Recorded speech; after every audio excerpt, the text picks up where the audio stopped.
What's up, y'all? Welcome back to the channel. It's been about a week, actually a little over a week since the last video has been posted. I was off the grid without service for about a week.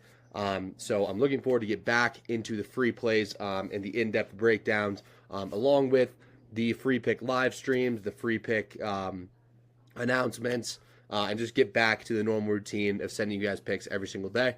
But we're going to break down our free pick today. We got one in Monday Night Baseball today.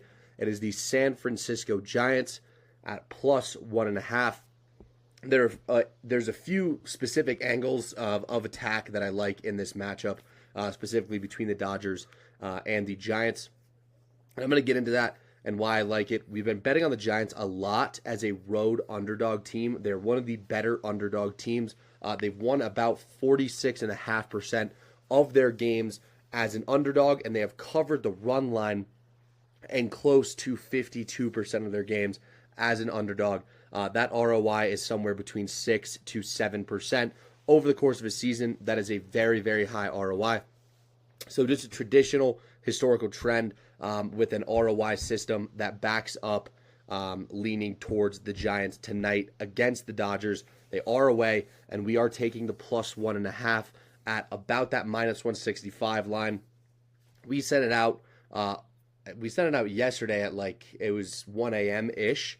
So if you got it then, if you're in premium, you're able to get all the picks early. This line has since dropped a ton. I think the best line available is -165. I wouldn't be giving it to you guys if I didn't think there was still value in it. But make sure you shop your lines. There's some books that have this at -190. So stay far away from those and get the best number you possibly can. But Giants +1.5 is your play, and let's break it down real quick. So if we go over here, we can see MLB team left on base per game. So that means how many batters you are leaving in scoring position and on base that you are not converting into runs. So as we see here, the better teams at doing this are Cincinnati, Cleveland, Kansas City. A piece of this as well is how potent their offense is. So if you have a very explosive offense, if you have a very good offense, you're typically going to be leaving more runners on base. However, this is not a category that you want to be dead last in. And as you see here, the Dodgers are dead last, leaving 7.32 guys on base per game. This is higher than the next worst, which is Philadelphia at 7.16. The reason that I like the Dodgers, or that I'm fading the Dodgers because of this specific statistic, is because they are a deep fly. They're a potent home run hitting offense, and they rely on extra base hits. They're not a chip away grind type of team where they force walks, they steal a bunch of bags, they hit a bunch of singles and just move station to station and manufacture runs that way. They manufacture runs through the home run, through doubles primarily, doubles and triples, extra base hits. That is their main source of offensive production. As we saw last night, Sunday Night Baseball, they took the Red Sox on at home, and they hit 6 home runs, a lot of those being solo home runs.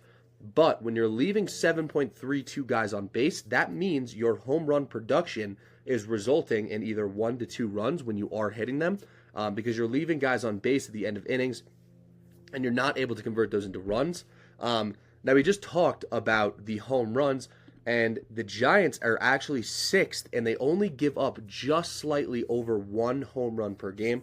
So they're 6th in that category. This is something we want to see against a very heavy home run hitting team and at a ballpark where the wind is blowing slightly out.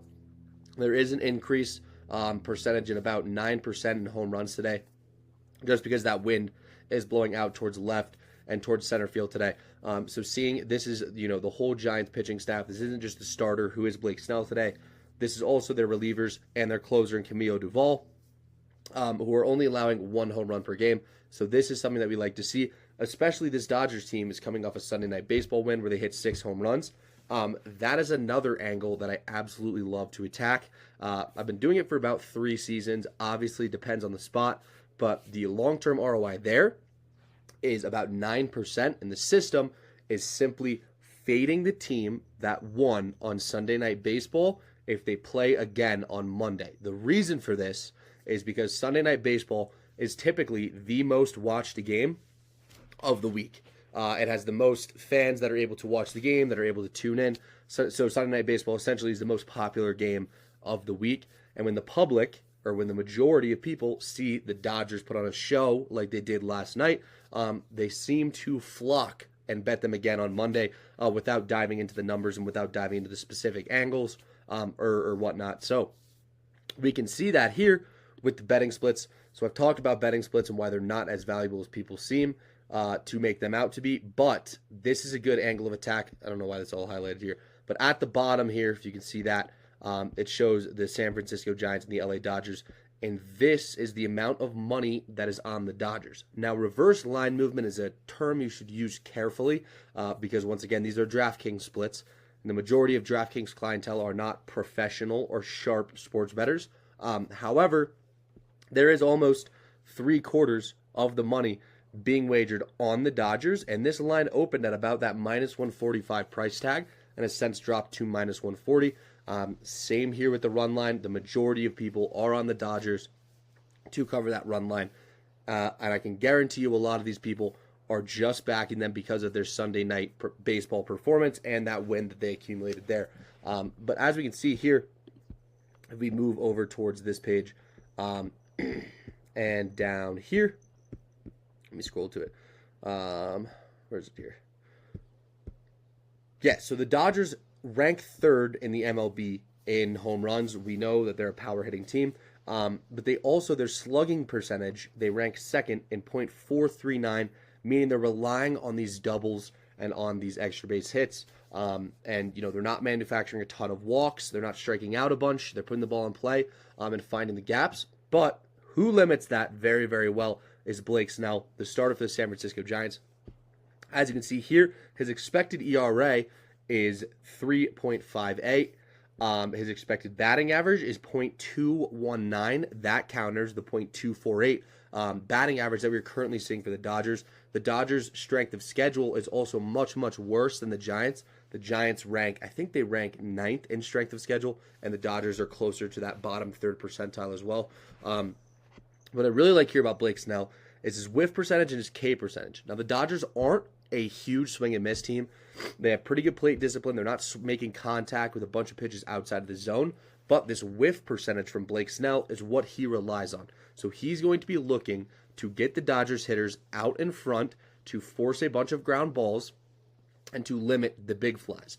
And how he also does that is with a very high extension rate. So what an extension rate means is how far you are releasing the ball or how close you're releasing the ball to home plate from the mound. And as you can see here, Blake Snell is in the 83rd percentile at 6.8. And his hard hit percentage as well is in that 79th percentile. So he's in the top quarter of qualified major league pitchers. And that's what the Dodgers do really well. So I think this is a very tough matchup for the Dodgers, especially with a guy like Blake Snell, who has several different pitches. Obviously, his most reliant is that four-seam fastball, like most guys. But he does mix in a curveball and a changeup that has vertical break, which is something that the Dodgers have struggled with in the past 2 months. They have been teeing off against right-handers that have more horizontal movement, but Blake Snell's completely the opposite. He's a left-handed pitcher with more vertical movement. So overall, the numbers are pointing to the Giants here. The pitching's pointing to the Giants here. The Dodgers bullpen is not fully rested. They threw Joe Kelly, Anthony Banda, they threw Hudson, and they threw Evan Phillips as well last night. So their usage rate is very high as well. They do have Blake Treinen left, who is their closer. But other than that, the Giants definitely have the rest advantage here with the bullpens coming into this matchup. So with all that being said, your play today is the Giants plus 1.5. Best of luck as always. See you in the next one.